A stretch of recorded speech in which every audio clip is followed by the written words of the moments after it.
Hello बच्चों, let's read the following question. The radius of curvature of a thin plano-convex lens is 10 cm of the curved surface. हमें एक thin plano-convex lens दिया है जिसका curved surface का जो radius है वो 10 cm है, radius of curvature. And the refractive index is 1.5 and refractive index कितना है 1.5 है.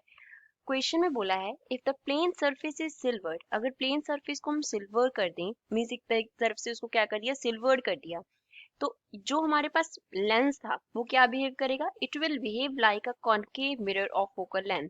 तो वो कॉनकेव मिरर की तरह बिहेव करेगा. फोकल लेंथ जो है वो हमको फाइंड आउट करना है.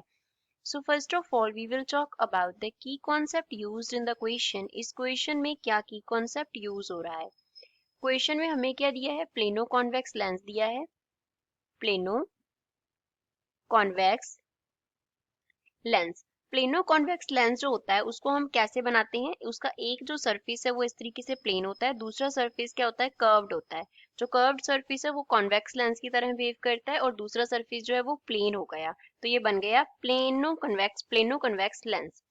अब इसका ये क्या है, फर्स्ट सरफेस है और ये क्या है, सेकंड सरफेस है. तो इस केस में जो फोकल लेंथ होता है, focal length of combination of lenses. अब यहाँ पे क्या हो रहा है, लेंसेज का कॉम्बिनेशन हो रहा है. कौन से हैं, एक प्लेन है दूसरा कॉन्वेक्स है, उनका कॉम्बिनेशन है. कॉम्बिनेशन ऑफ लेंसेज के लिए फोकल लेंथ, सपोज उसको एफ से डिनोट किया तो उसका क्या रिलेशन होता है, R upon 2 into mu minus 1 होता है. अब रेडियस कर्वेचर, आर क्या है, रेडियस ऑफ कर्वेचर है. सेकेंड सरफेस के लिए रेडियस ऑफ कर्वेचर हम इस डायरेक्शन में मेजर करेंगे. अगर इस तरीके से हमने ऑब्जेक्ट को यहाँ पे रखा है O, तो इंसिडेंट रे किधर है, इस तरीके से है. तो रेडियस ऑफ कर्वेचर हम ऑपोजिट डायरेक्शन में मेजर कर रहे हैं as compare to incidence light, तो ये क्या होगा, नेगेटिव होगा, तो -10 सेंटीमीटर हो गया. रिफ्रैक्टिव इंडेक्स म्यू का वैल्यू दिया है 1.5, तो सिंपली इनको फिल करके एफ का वैल्यू निकाल लेंगे. तो एफ जो है वो किसके इक्वल आ गया, यहाँ पे आ गया -10 अपॉन 2 इंटू म्यू का वैल्यू 1.5, यहाँ पे क्या आ गया -1. So from here f will be equals to negative 10 upon 2 है तो 5 आ गया, 1.5 माइनस 1 है तो 0.5 हो गया. So from here we can write f is equals to -1 upon 0.1, that is equals to 10. So f is equals to -10 centimetre.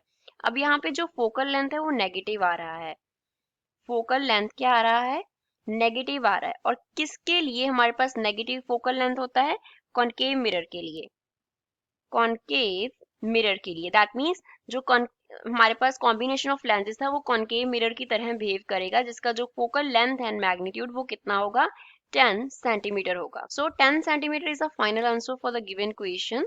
The final answer is 10 centimetre. Final answer कितना है, 10 centimetre है.